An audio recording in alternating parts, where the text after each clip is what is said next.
Hei kaikki! Tänään me tehdään meidän eka video. Ja tää on meidän yhteinen kanava. Tänään me tehdään, tää videon aihe on ostosten esittely. Siis me käytiin ostaa vähän joululahjoja. Tää on joulu. Joo, se on joulupukki. Mä ostin tällaisen Kinder Buenon. Toi valkosuklaa. Toi menee siis mun äitille lahjaksi. Ja sit mä ostin myös tällaisen Kinder Buenon niinku normi. Joo. Mun äitille. Nää on kaksi mun äitille lahjaksi. Joululahjaksi myös. Mulla on kotonakin jo. Nyt jo. Ne jätti milka suklaa. Valkosuklaa. Joo.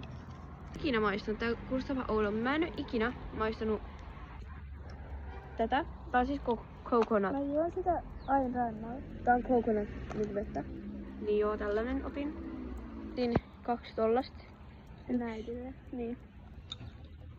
Joo. Sitten vielä tällaisen korun mun äitille. Ja myös tällaisen käsikorun.